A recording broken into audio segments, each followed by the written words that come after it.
Hey, what's going on? All right, new tone test day. This is the battle some of you have been waiting for. Got this new JP-2C with the Schumacher transformers, and everybody wants to know how does it sound compared to a real 2C plus. Well, we're going to do a little bit of that today. I have a lot of thoughts on this. I've had a couple JPs now. I've had a lot of 2C plus, lots of other amps. I play them in the bedroom. I record with them. I play them in my band. So, just trying to kind of get all the different angles that you could look at this kind of thing from. First off, yes, obviously nobody's going to argue the 2C plus does have superior tone to the JP2C. It just does. In the bedroom, absolutely. Recording, well, yeah, I think so. You guys tell me here when this is done. The one thing where I've gotten into some arguments with some friends is in the band situation, because all the cork sniffing that we like to do of being amp geeks in the band mix on stage, honestly a lot of that goes out the window. And yeah, I mean, obviously there are differences, but there's a lot of things and really little nuances on stage that you're just not going to hear. And so, the one question is this superior? Because yes, the JP does have a superior feature set for playing live. I mean, you can't really argue with that.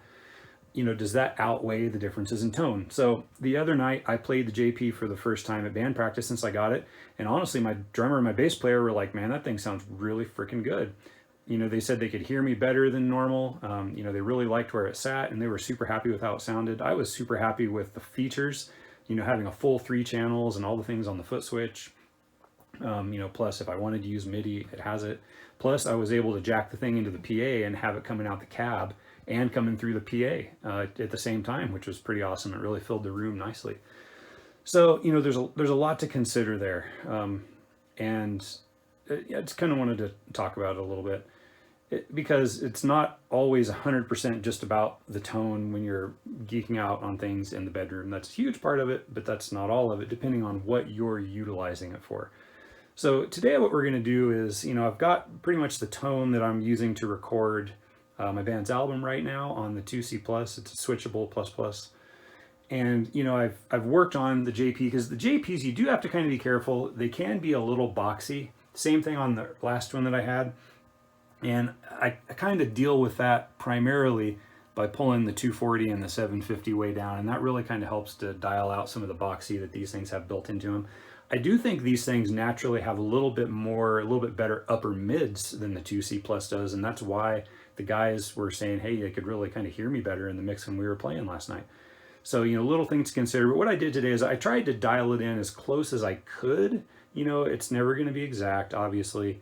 But I tried to find the spirit of it so that I could do a couple recordings. And this is, recorded down here on the traditional recto cab, triple tracked, just like we would do in the studio. So you can kind of hear, what that would sound like, not as an in the room iPhone clip, but as an actual, triple tracked thing. And, yeah, it's just kind of by itself, but see what you guys think.